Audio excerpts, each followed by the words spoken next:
Hello, everyone, and welcome back to the Spongebob-Lematic cast. So today we will be going over episode 8. This is our 8th session here.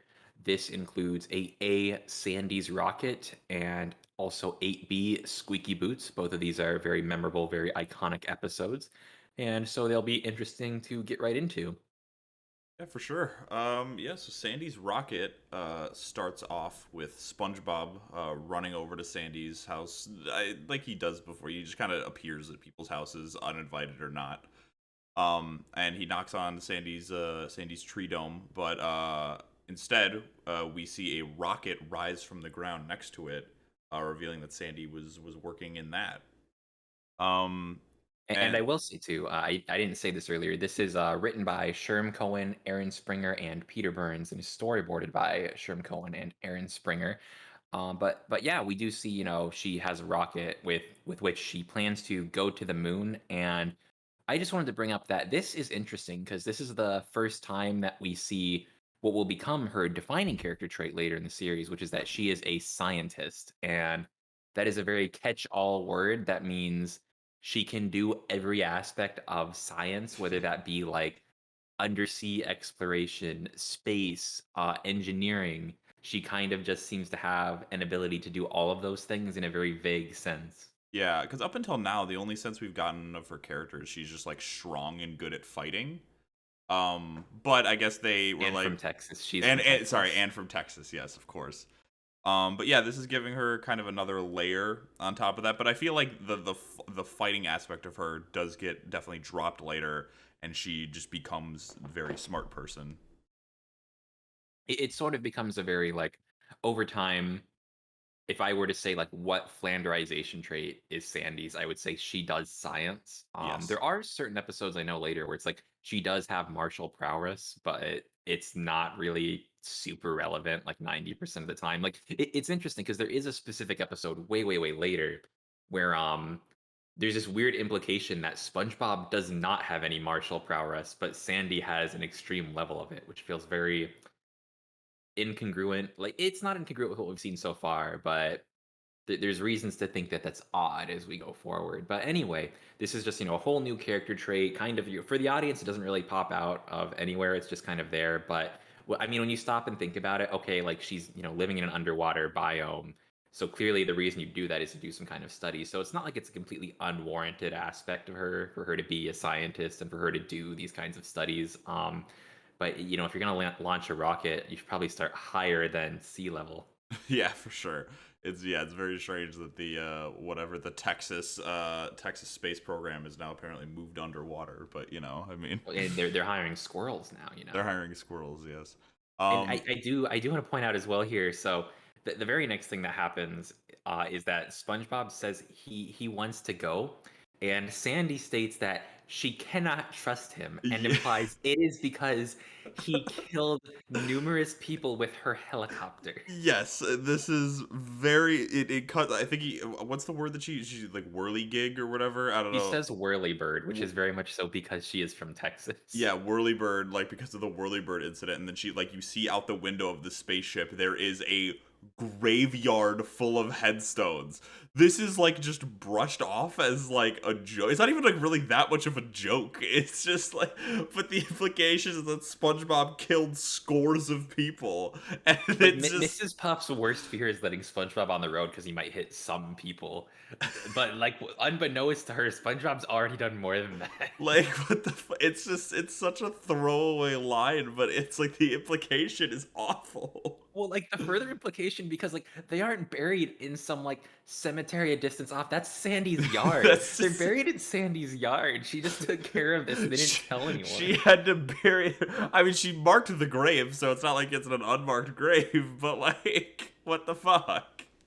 Like it's just I've never even remembered that. That has never clicked. I think it's because she uses the word whirlybird, and as a child I didn't understand what she meant. Yeah, and And now it's like, okay, so he killed people in a helicopter accident. I didn't I don't even think I mean I don't even think you need to necessarily know what the whirlybird like whirlybird specifically is just to know that like he just killed a ton of people. Like, and it's just not addressed or brought up at all. Like, I think my reasoning as a child was like, I don't understand the connection because I was like, what could a whirlybird be that it would cause that much devastation? But now I understand that, yeah, I mean, helicopters can definitely kill They people, definitely and can. SpongeBob's motor skills, could definitely lead to that if he got really nervous. Like, I just imagine, like, he's trying to back it up, and there's just people, and he's just at ground level.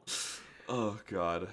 That is, yeah, it is a very Yeah, strange we'll line never get indeed. back to that again. Yeah, That will no. never be this Nope, will never be not addressed. at Of all. all the callbacks SpongeBob does, the time that he killed an entire, like, population is not addressed. Oh god, it's so many, like, it is like, and it's implied by like the way we look at it that there are more beyond what we're seeing. Like, it is like an entire graveyard's worth of people. It is so many. I've never heard anyone even talk about it. I Like, neither have I. I just SpongeBob think it's one of those things that you just didn't clock as a kid because it was like, oh, okay, like, yeah, like as a kid you were just maybe like, oh, bad thing happened. Like, yeah, okay. Like, but you didn't, like, I as don't an adult. understand that. I don't put these pieces together Yeah, yeah, properly, as but, an like, adult, it's like, oh, he just murdered a ton of people. Gotcha.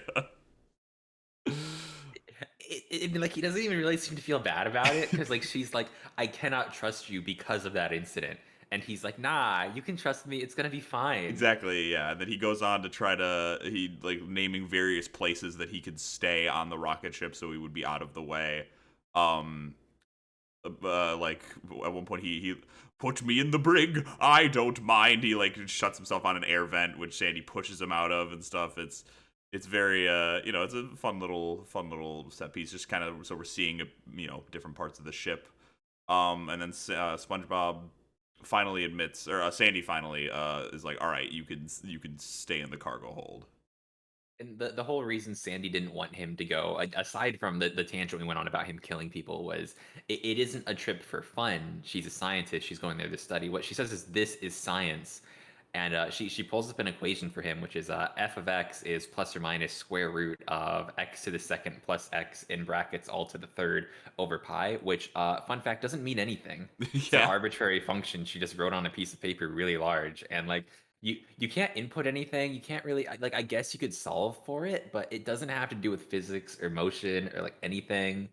I have to wonder if, like, if she just wrote that down to be like, SpongeBob, look, science, it's hard, go away, because it doesn't mean anything. But she made a rocket, so clearly she knows equations and engineering. yeah. I think Um, I think the writers just probably just wrote a bunch of stuff down. But yeah, it's kind of. I this mean, is hey, it's science. it's advanced science, Kurt. We just don't understand it. I kind of feel like they were trying to think of, like, what the fuck is, like, x equals opposite b plus or minus square root, like that equation, but they didn't remember it. Yeah. Um, But I don't know. It's just like, it's one of those things where it's like, that's nothing, but I'll trust that I understand what it's standing in for. Yeah. Um, And then, but yeah, so, you know, yeah, another part of the scene then is SpongeBob talking about wanting to fight aliens on the moon, and Sandy is obviously just like, there are no aliens on the moon, idiot. The aliens don't exist. We cut to outside where Sandy is testing a net gun that can somehow perfectly wrap things up in a net, regardless of like how they're sitting or whatever. And then SpongeBob asks Sandy, "Oh, are we going to use that to capture aliens?" And he's very convinced that the aliens not only exist but are on the moon. he's very convinced that there are demons living on the moon that he has to fight, but she does let him know that it's for resource collection, which, I mean, I guess that makes sense. I feel like she could just use her hands, Yeah, but, it's like if you're shooting at I rocks guess or if she wants to something. be big dick about it, Yeah, it is. like, check it out, I have a gun. I can collect things with gun. It is kind of a cool gun, Um, I suppose. it's an interesting concept. It just isn't really that important. It's like, No. I feel like her in universe, like, she made that to look cool, and that Yeah, was for it. sure. But that evening, so SpongeBob, he's trying to go to bed. He's trying to sleep because first thing in the morning is when they take off. But then he can't really get to sleep, and Patrick shows up, and Patrick apparently heard about this moon trip that's happening, and they have this little exchange, where he's like, "I wanted to bring you something. A present? No." And, like, No. he just says no, like, he's like, "That's like, no, why would you think that?" No. Um, but, like, what he brings him is, alien repellent, which does not work on burglars. Does not work Um, on burglars. which is a spray can that they're going to use to spray the windows to stop the aliens from getting in. And SpongeBob's like, "Oh, there aren't aliens, Patrick. Sandy told me." And Patrick's like, "Well, we should really be safe." And so they go to the rocket to go, in theory, spray the alien repellent. But really, Patrick just wants to go. It's weird because Patrick hasn't been shown, I don't feel, before to be like nefarious in his goals. But it definitely seems like he brought that up so he could go screw around on the rocket ship. That is fair. Yeah, I think it's more of a thing like with. I think he kind of maybe wanted to do both. On one hand, he wanted it to be safe for the aliens, but then he's also like, once he saw the rocket, he's like, oh, I'm just gonna mess around here. It may have been like secondary, but yeah, he's still absolutely. It was a bit of an underhanded move. Yeah, they open up the rocket and there's just a lever like to the side that opens up the rocket, and it apparently just drops the entire door down instead of like it lowering or anything like that. It just drops it and crushes SpongeBob, which is a very strange way to design a door. But a lot of this episode very much has it is this episode leans a lot into it's a cartoon, so don't think too much about it. There's a lot of logic and stuff and I mean, and obviously every episode has aspects of that, but this one I noticed it a lot of times where it's like, okay, they very much are relying on the fact that this is a cartoon to kind of like make some jokes or have certain things just make sense the way that they want to, which isn't necessarily bad. It's just I noticed it a lot with this episode versus previous ones. It is a whole thing. Like normally you wait till the reboot to do like characters in space, characters baby edition, characters high school question mark. And it's like here it's just like what if he went to space and they just kind of say like okay, we can try that. And I mean, I guess like Sandy's whole existence is already kind of a suspension of disbelief in the way that like she is able to live underwater, which it would be a lot more complex for a land creature to actually pull off without suffering like severe physical repercussion over time. Yeah. But so I think that's kind of why it sticks out, but it kind of works because it's already playing off of a suspension of disbelief that they've already given you before, Yeah. which makes it feel a little bit less jump the shark than other shows going to space may have. Yeah, I mean, and But one technically they way don't even really go to space, as we'll get to later. So it's not too much of a thing. Yeah, and I mean, so when they're in the ship, Patrick, he's messing around, and SpongeBob wants to be responsible. He's trying to say, like, we shouldn't do this. We're just here to spray the windows. But in this, at the same time, he's also enthusiastic. He wants to have fun. So he's saying no, but he's going along with it, and he's kind of also enjoying himself. And they find this panel of buttons, and Patrick's like, I think this one starts it. And then SpongeBob says that he's the space professional and that this one starts it, and he pokes this big green button which starts the ship. And then we cut to like Sandy waking up from the noise, and she just has this look on her face, like she is annoyed, but not in a slightest bit surprised at what is happening. Yeah, she's more just like, oh, God fucking damn it, I knew this was gonna happen. Like this was Um, the exact reason she told him no in the first place. exactly. Yes. This is gonna he's gonna kill people again. She's Oh thinking in her head. God, She's yeah. thinking time to make more room in the backyard. Go to grab the shovel, gotta dig more holes. That would be such a good bit if they'd actually committed to that. Like she just grabs a shovel. Oh God, but yeah, they go to space and again, one of the things, it's like we saw the ship earlier and it's not like a hole, like it's not like an empty tube. There are floors and like layers to it. But when they start going to space, you see SpongeBob and Patrick just falling down this long like corridor because they're getting pulled down via gravity. But then obviously once they break the Earth's atmosphere, they start floating because of the zero gravity. Patrick has a funny line where he goes, "Somebody get me down or up or something." And they kind of just do a bunch of they mess around. They lift heavy things, because there's no gravity, so they're just messing around and doing stuff like They, that. they do the most fucking something you could only do in space in zero gravity is they get toothpaste and peanut butter. Yeah, that's yeah. They one of the scenes, like they're walking around lifting up like heavy weights, and SpongeBob just doing it with one finger. But then so we see the spaceship go up and start like circling the moon, which is very small in comparison to how the moon actually is. We see the spaceship just circling the moon. It doesn't land, and then it starts going back down towards Earth. And then once they obviously get back inside Earth's orbit, uh, the gravity kicks in, so the weight falls and crushes SpongeBob's arm. And Patrick says, "Hey, who turned the heavy back on?" Y Um, Yes, and so at this time, they believe they've reached the moon, but they passed the moon and ended up pretty much right back where they started. They crashed into Bikini Bottom, yeah, they actually and land so right in front of their houses. they have a whole situation where Patrick sees Gary, and then SpongeBob says like, "We're on the moon. That can't be Gary. This is a projection that the aliens have made for us." And then Patrick says a very infamous line of, "They've taken what we thought we think, then make us think we thought our thoughts. We've been thinking our thoughts. We thought we thought. I think." And SpongeBob's I think. response is, "Okay, All right. Yeah. okay." He just says like, "Oh," he's like, "Sure, whatever." Anyway, Yeah, and then so SpongeBob and Patrick shoot the net gun to capture Gary inside the net, and then are gonna take it back to Sandy to show her the alien. And Patrick starts chanting alien hunting," and they decide that they're gonna go around this fake Bikini Bottom in their minds and just start capturing all the aliens and bring them back for some purpose. this fake Bikini Bottom, yeah. Sorry, Bikini, shut up.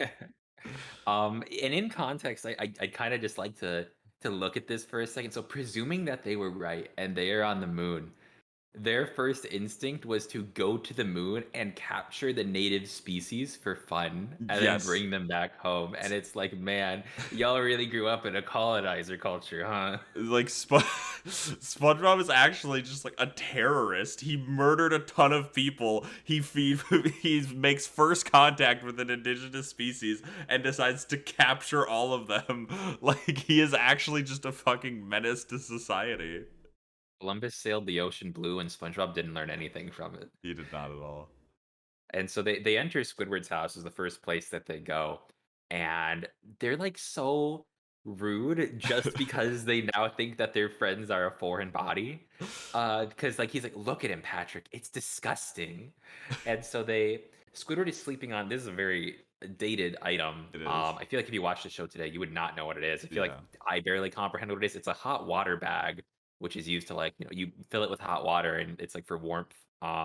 But Squidward is sleeping on it, and they're like, "Oh, this must be its egg sac," and they shine a light through it while SpongeBob's holding it in his hands, and they interpret like, "Oh, it's twins." Let's examine the embryo.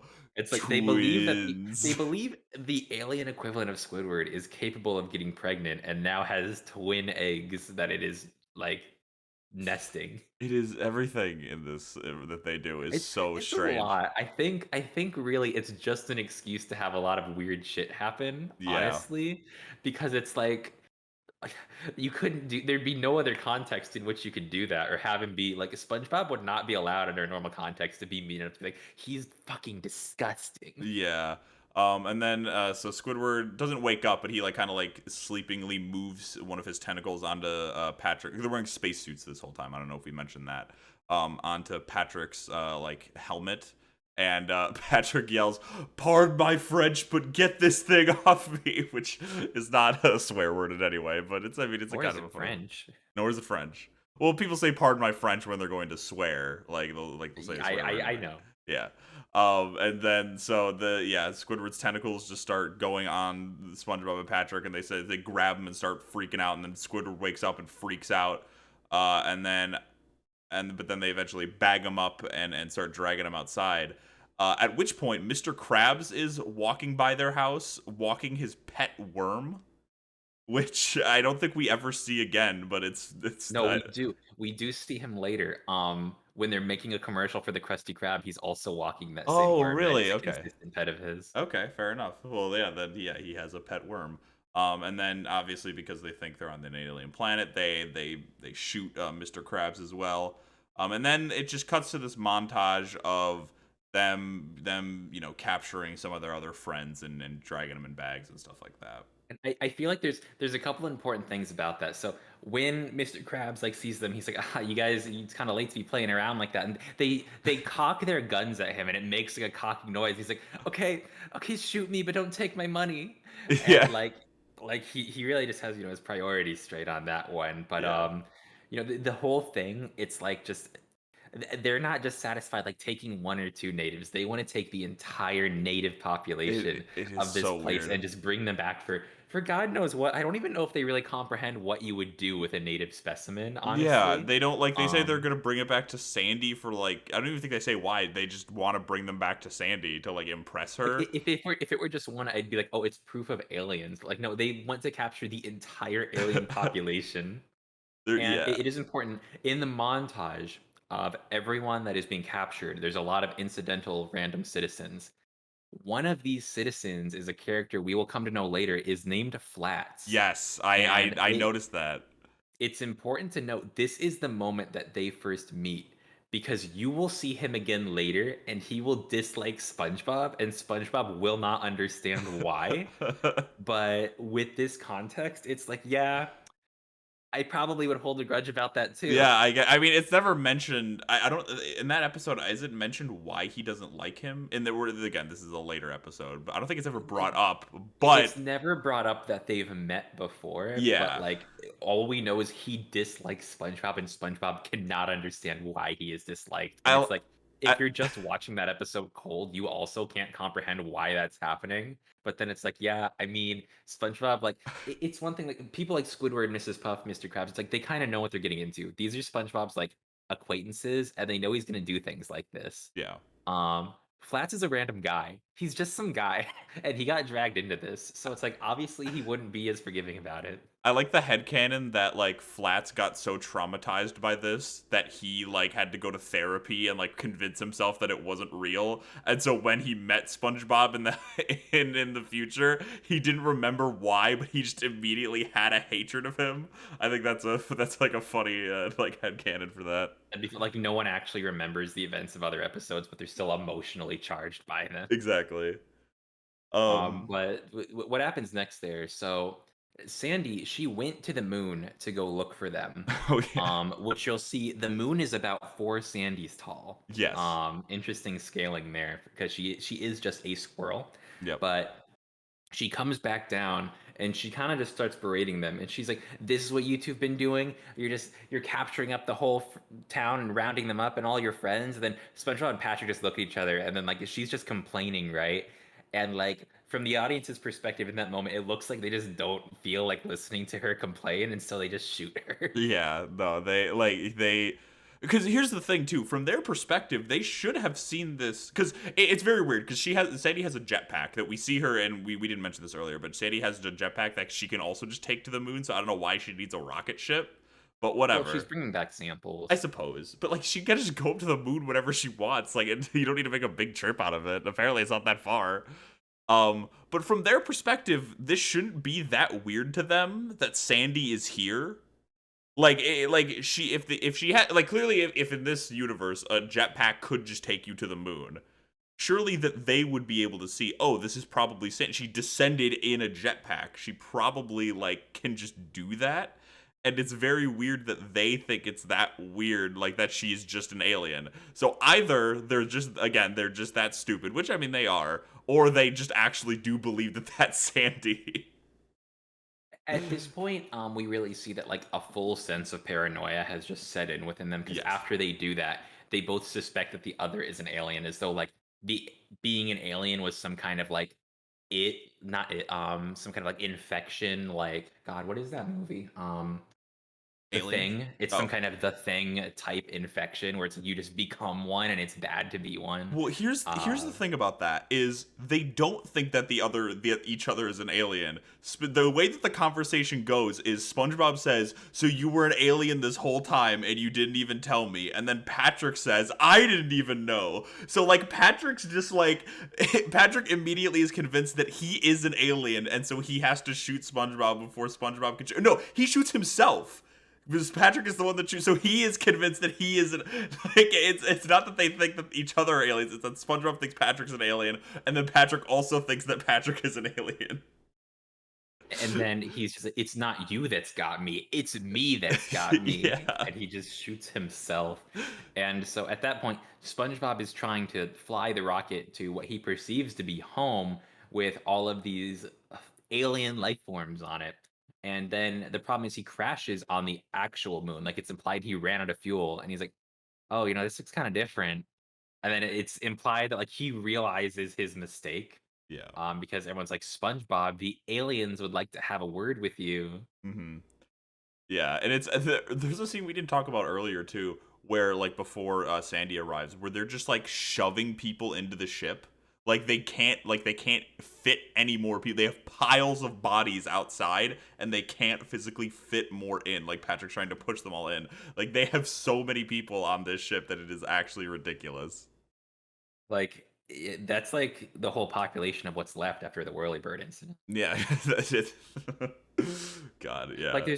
there's so many bits later where they could have called back to that, but they weren't brave enough. Like, there's a bit way later where like you see the population sign of Bikini Bottom, and like SpongeBob, like he's kind of going away, so he crosses it out and makes it one less. But it's like, what if they just had like a different cross out prior that was like 100?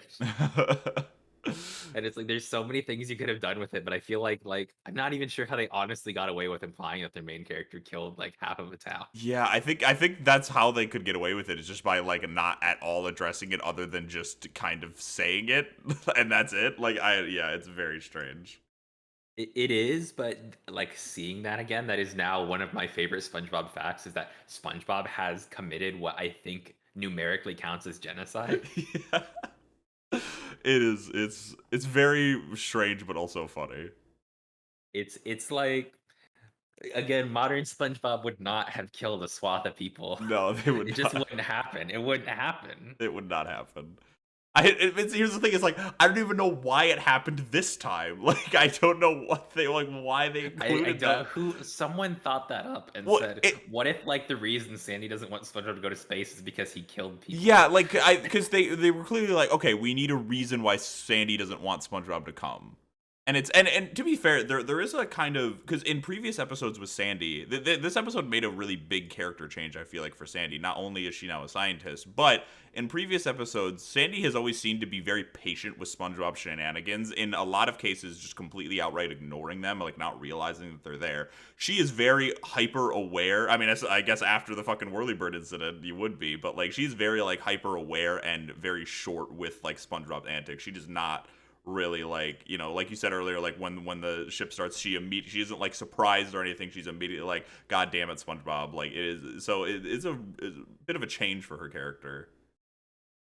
I think that it is a bit of a change, but also like it makes sense because there's kind of this difference between like antics on the beach and like interfering with like the work that is presumably giving you the stipend to continue to live under the sea. But True. Well, and also, she's obviously because again, we saw them meeting early, just a few episodes, or not just a few episodes ago, but 7 episodes ago. So she obviously has gotten time to know him and be like, "Oh, okay, this man is a menace to my life." yeah, I think there's probably at least a couple different people SpongeBob is friends with who realize that pretty quick. Yeah, exactly. And so to move on from that, because otherwise, really, it's just going to be helicopter incident after helicopter incident. Yeah. We do have episode 8B. This is another well-known episode, and it is Squeaky Boots. This one is written by Steve Fonte, Chris Mitchell, and Mr. Lawrence. Storyboarded by Steve Fonte and Chris Mitchell. Now, this story, it's I would say it's not entirely original, but it is a very original take on the work. A lot of the sort of aspects of what happens here mirror the Edgar Allan Poe story, The Telltale Heart. And it is another showing of SpongeBob as a show has this really weird appreciation in early episodes for classic horror media, where sometimes they will just sneak in references or plot points that are specifically to like media children would have no concept of, especially at the age that they would watch this show.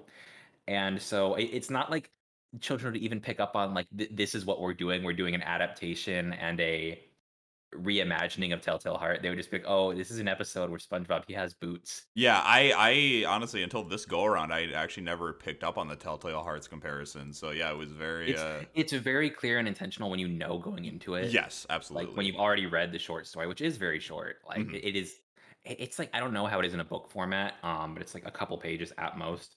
Yeah, no, it's But not long. yeah, so I mean, when I say that they do a reimagining, when they're turning that into a 10-minute cartoon bit, they do add a lot of original work and context that I definitely think adds to it and makes it work in the context of an episode of SpongeBob. Mhm. To get into it, we do see here Mr. Krabs. We zoom in on his house, and it is his daughter Pearl's birthday. And I'm pretty confident this is her first introduction. Actually, I don't think if we've seen her, it's never really been established who she is. Like she's in the Yeah, background. maybe she's been around, like, yeah, as, like, maybe a character we've cut to or something like that, but, yeah, this is the first And time so we're she being introduced. and she's Mr. Krabs' daughter, but it's important to note that he is a crab and she is a whale. Yes. This is never really addressed in the No. show. As far as I know, there's episodes of the show way later that I have not seen, but I don't believe they've ever made any official statements about it. There's a couple different presumptions you can make about it. I know some people, because Mr. Krabs has alluded to her mother in passing, but it's not really clear if like he is her biological father or like he adopted her after some kind of incident or what the deal really is. But I mean, I think it's kind of fair in a sense that it's probably good for children to be like, not every family looks like each other, but they're still family, and you can just accept that, and you don't necessarily need an explanation for it. Because in some situations in the real world, like being adopted can be like kind of a touchy subject for kids. Yeah. Or like if something did happen to parts of your family, God forbid, that's like I would argue probably even touchier. Mhm. Um, so we never really explore, but as far as the show is concerned, Mr. Krabs is her father and she is his daughter, and that's really all there is to it, in Yeah. spite of their clear differences in that. And so it's her birthday, and in spite of the fact that this is his daughter, and I believe in this episode she's turning 15, because continuity later would say that Yes. she's going to turn 16 later. Yes. Regardless, Weird to in think that his that would only that cheapness, everything that would happen between this episode and that episode would be 1 year only, but, but it's a hell of a year in Bikini yeah, hell Bottom. of a year. Um, whirly bird incident. But Yep. anyway, in his cheapness, so he still values money over anything. We saw it in the last episode over his own life. Here we see to some extent over his own daughter as well, because Pearl was like she was hoping, and it's implied she was kind of like hinting at it for a while. She wanted these new fashionable shoes that all of her friends have, and Mr. Krabs bought her shoes, but it was fishing boots that costed him $2. Yes. Yeah, and he not only it's really, again, this just speaks to how cheap Mr. Krabs is, because when his daughter is clearly upset by the gift, he does I got a not bargain on them. yeah, he does not feel bad that he got her daughter a shitty gift. He got his daughter a shitty gift. He feels bad that he now spent $2 on something that is not going to be used. Which is just, I mean, that's it just really speaks to his character for sure. So he's lamenting about that in his office when SpongeBob walks in. I believe this is the first utterance of Mr. Crab referring to him as Sponge Boy Me Bob. I know he does it. I know he does it other times, but I think this is the first time we hear it. And yeah, so Mr. Krabs intends to take full advantage of this and proceeds to like gaslight SpongeBob into thinking that these boots are a must-have item that he has to get. I think he is like their like fry cook boots, like their official fry cook boots, and he's not an official fry cook unless he has them, and these specific ones belong to like the best fry cook in the land. So I think there's a little bit of a greater context to this that's kind of been a little bit like lost in the waves of this. So he's sitting there, right? And his whole thing, to me, it doesn't even really seem like it's a pragmatism problem where it's like I spent $2 on something that's not being used. It's I spent $2 and I'm not getting any kind of value back out of it. Um, because like there's lots of different forms of perceived value. Like he presumed those $2 would translate to his daughter's happiness, which was a false equation. But now he's trying to think, in what way can I gain value from this? And what SpongeBob does when he comes in is SpongeBob is asking for his paycheck. And that is what starts Mr. Krabs saying, like, oh, okay, we can talk, but don't touch these boots. These are official fry cook boots from the most famous fry cook in the sea. Wow, who's that? I don't know his name, but he's really famous. And so basically, he's doing all of this, and he's like, he's not sort of, oh, I could never part with these. You'd have to give me something really important. So I was like, oh, I can give you my paycheck instead. I'll just take the boots, but also I'll paint the Krusty Krab and I'll give you a year's worth of frying oil. And he's like, yeah, okay, you can have the boots, sure. That's a fair trade. Yeah. And so SpongeBob and these boots now very quickly become inseparable. And he basically goes to show them off to Squidward, and they squeak. They have a very definitive, very clear squeak about them that is very loud, very audible. And he's just kind of moving around, messing around, kind of doing like little dances and shuffles in front of Squidward just to kind of like show off. And is it annoy Squidward time already? Yeah. But anyway, so we then cut basically to the end of the day. Mr. Krabs, he is sleeping in his house and he's hearing a noise, and like in his dreams it keeps reminding him of those boots and how annoying the squeak's been. And it's actually his window is open and it's creaking, which is reminding him of the squeaking. And he goes up to shut the window, but there's a hole in the floor, and he's got these little like crab legs, and he trips over the hole and rips his leg off and falls out the window. Then, when he comes back in, after doing a montage of trying to make sure the window stays shut and using his force of will to make sure it stays shut, he then trips on another hole in the floor and rips off his other leg. It is, again, this is what I'm talking about with like the cartoon, like he just act like it just seems like such like a no. And again, this is something that as a kid I just never questioned. Like, yeah, he broke part of his leg off. That just, that's just what happens when you trip and fall out a window. If you get your leg stuck in a hole, it breaks off and you fall out a window. That's just what happens in life. But yeah, no, his legs just break off. And it's like he seems just more like annoyed that it happened rather more than anything. Like it's not. It's just very strange. Now, to try and give like a fun quote unquote marine biology fact, in nature, I have read that if crabs suffer damage to a limb, they'll just rip it off and move about their day. So Huh. I kind of feel like Steven Hillenburg, having studied marine biology, probably was like, yeah, he can do that. Like, just have him rip his legs off. It doesn't matter. Fair enough. One thing I do want to say about this scene, and this actually goes for the last episode as well. These two episodes have I really like how they use sound. It like throughout all of them. So in the last episode, the ship, like when they go onto the ship, there's like all these beeps and boops. Like everything has a fun little noise whenever they interact with it. And this episode, it's the squeaking. Like I think they used the squeaking really well to like like to make the annoyance to set like the stage for like they use it in a lot of different ways. So it's the annoying aspect of him like squeaking on there. You hear the squeaks like in Mr. Krabs' dream, and later on when he has his like freak out, the way that they use it there. I think these two episodes really use like these little sound effects to great effect. And I do think the sound effect choice was really important for this kind of telling of the story, because in a metaphorical and also an adaptational sense, these boots become SpongeBob's heart. Mr. Krabs, he goes in the next day, and SpongeBob has found ways to incorporate the boots into every aspect of his work. And it's to the point where Squidward can't even stand. He's like, I'm taking my vacation. I will see you in a week. And it's like he's just waiting for this to blow over and sort out. And so every single thing SpongeBob does, he's like, could the greatest fry cook in the world do this, Mr. Krabs? Or did he do this? And he's just, SpongeBob has become, as good at his job as he normally is, maybe even better. He's just incorporated these boots in it, and he can do these like ridiculous tasks. Like he can use the squeaking to emulate a human voice. Like someone Yeah. is at the register, and he's like with squeaks, like, "May I take your order? I'll squeak when it's ready." Yeah, it's they use it really interestingly. Yeah, and I like a lot of there's like a it's not really a montage, but he's just kind of like fucking around doing stuff in the boots. So like they have one where like the boots like they're like bigger, but they like go like him and the boots go across screen. Like they have him move in different ways with it. I think they really had fun with the animation on this one, like showing just like these different movements that he can now do in these boots.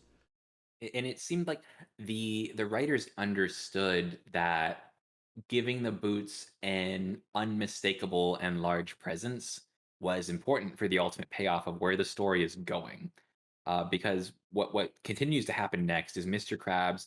He's hearing it no matter what. He's hearing it when it's not even there, and he's basically thinking like, I have to fix this situation. So he breaks into SpongeBob's house at night while he's sleeping, and then he steals the boots. And in a direct homage to the original tale with which we've spoken of, he hides the boots under the floorboards, which is the location in the story. The story, if you have not read Edgar Allan Poe's Telltale Heart, which I guess is valid because it's really not required reading for a Yeah. SpongeBob podcast. The general plot is that the main character we focus on has committed a murder, and he has hid the body under his floorboards. And the police come to interrogate him, but it's not even like anyone really suspects him. However, he continues to be able to hear the heartbeat. Like, the heartbeat isn't actually making noise for anyone else. It is within him that he's hearing that because of his own actions and the torture he is now facing upon himself due to what he's done.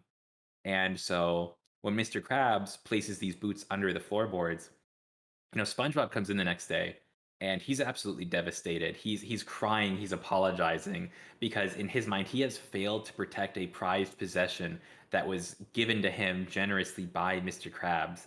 And then Mr. Krabs tries to be, it's really not a big deal. Like what if I give you some magic oven mitts? And SpongeBob he puts the oven mitts on His his feet feet. and Yeah. stands there and he's like, they're not the same. Yeah, no, it's a funny bit. And then this clearly makes Mr. Krabs. This is, I think, what starts to trigger what comes next is that he feels bad for having made SpongeBob feel this way. There's a customer that then comes up to Mr. Krabs and starts giving him his order. But once he says I'll take a, and then instead of actual words, it squeaks, and then he asks him to repeat himself.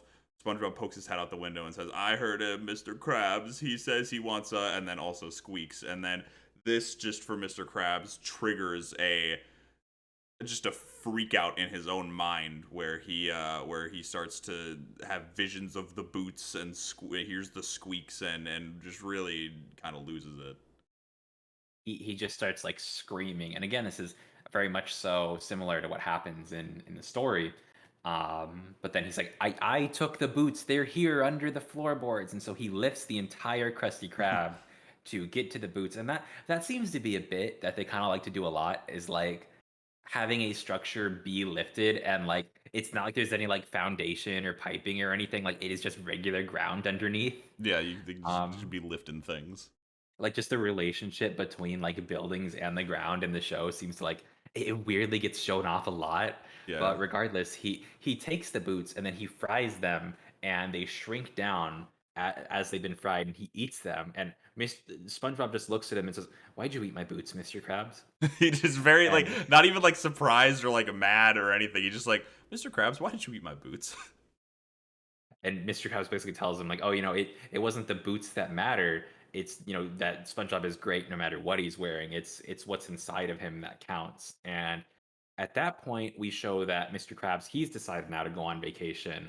And he's on vacation with Pearl. We see that he got Pearl the shoes she wanted. It kind of seems like he's really learned his lesson through all of this, and then he starts hiccuping. And because the last thing he ate was those boots, his hiccups are reflective of the squeak that the boots had made. And so even at the end of all of it, he cannot escape his own actions. Yeah.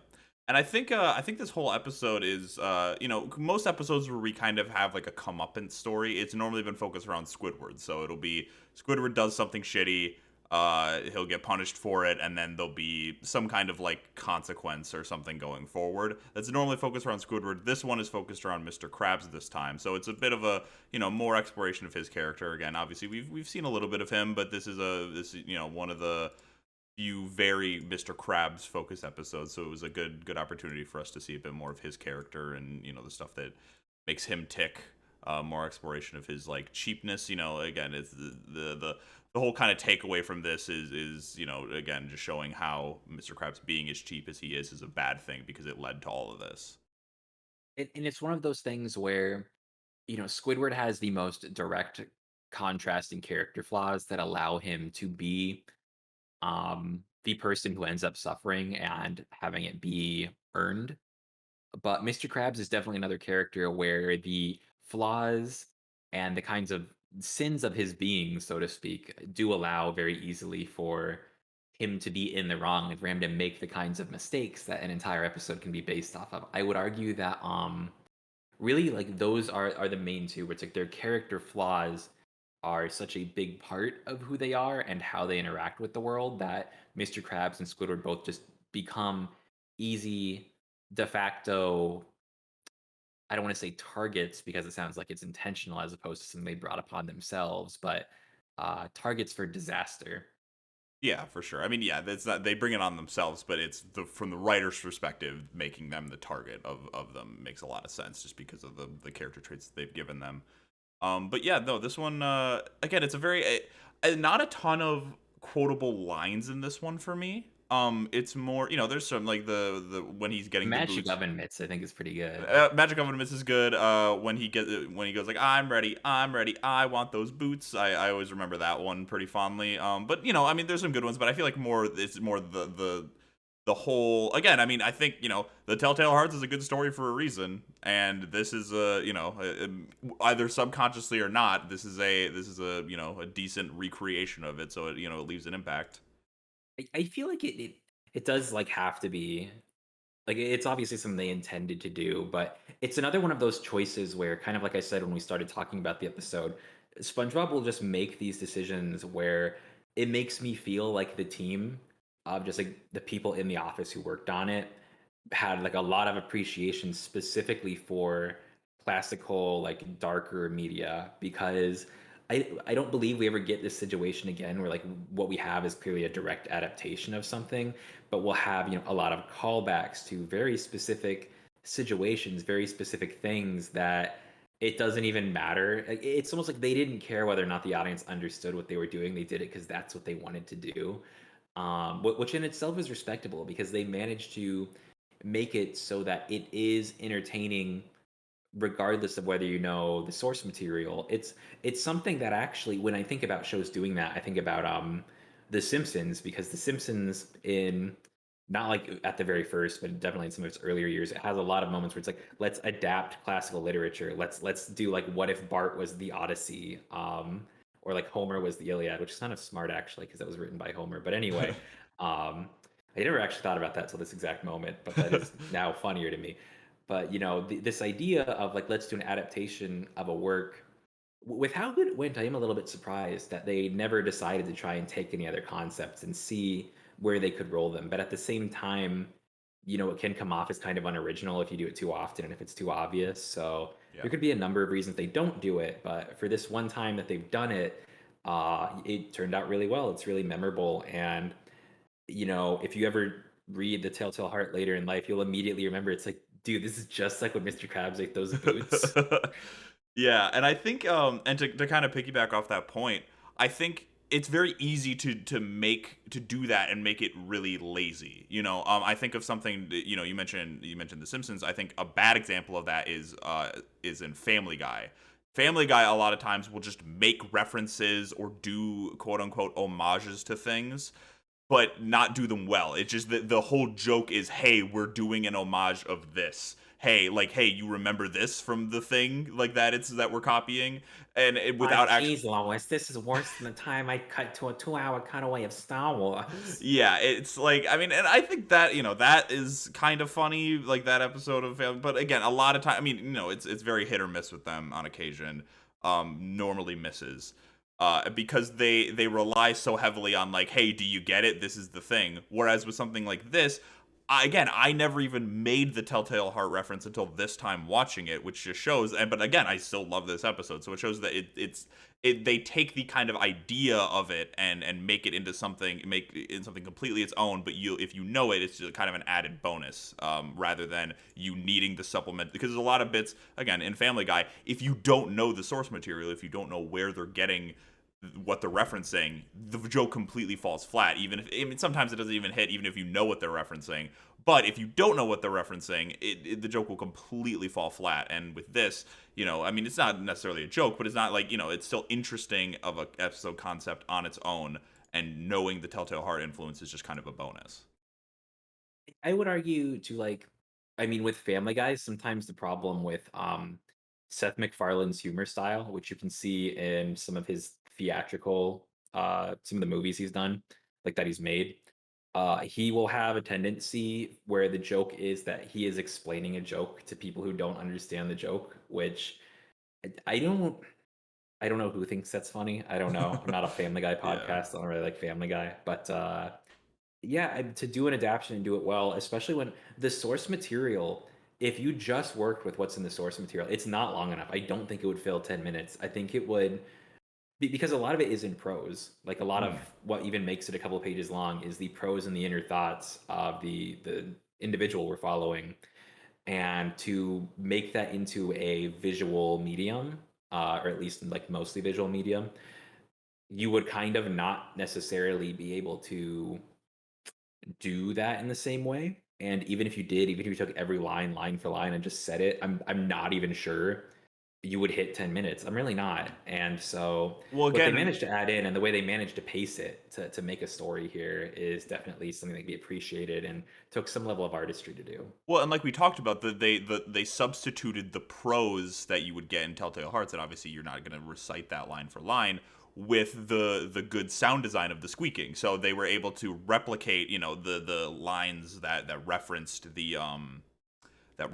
like the beating heart and all that with the just hearing the squeaking and the visuals, especially when Mr. Krabs has his like breakdown, like all those cool visuals that they do and stuff. They were able to make that up in that way, which I think was very, again, it requires skill. Again, this is why I made the Family Guy comparison, because a lot of times they'll just do whatever the story is verbatim and while throwing in like dick and fart jokes.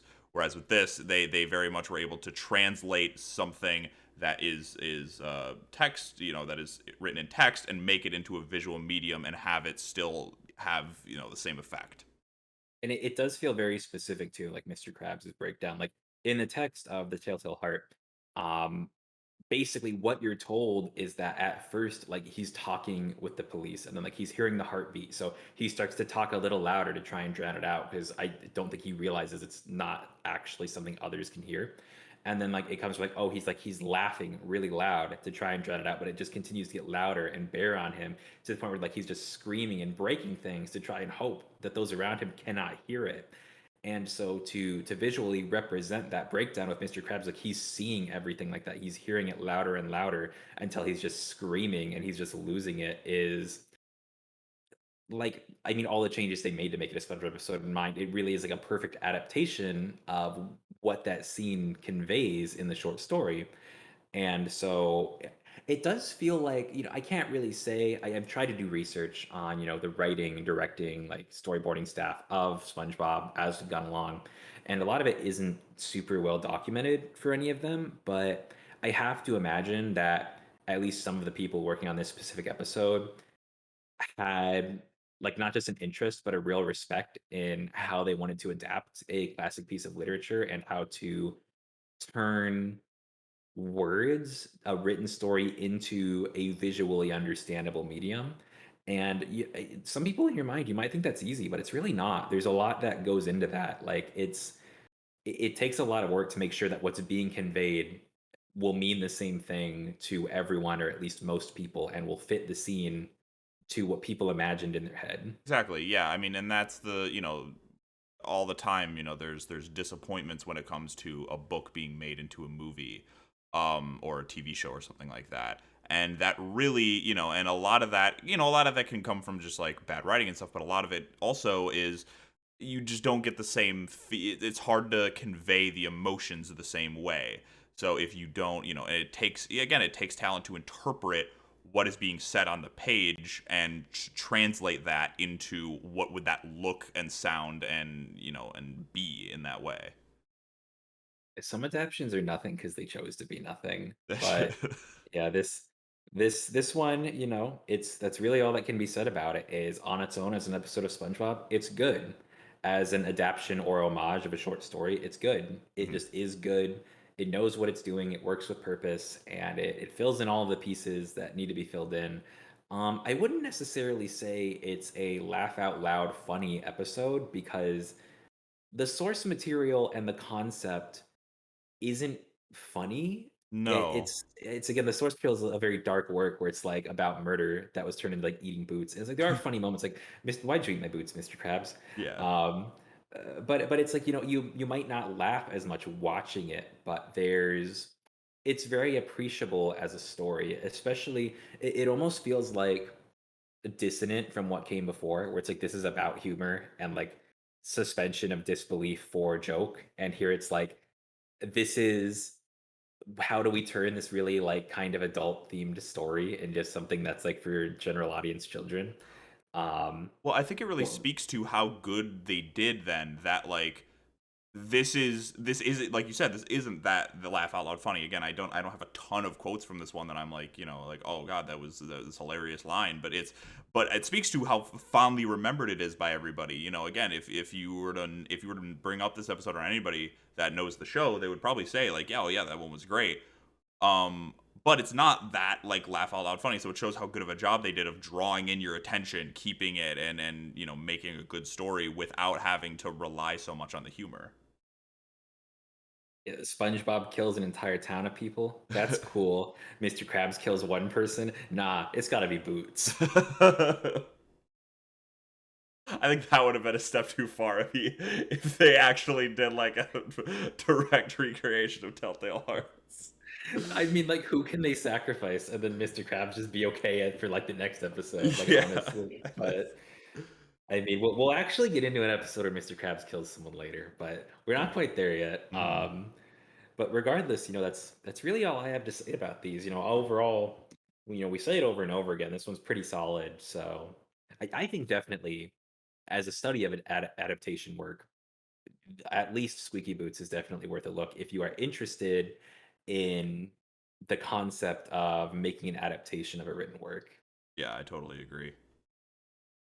All right. Well, with that, I believe that's all we have to say, and I thank you very much. We will see you next week for episode 9.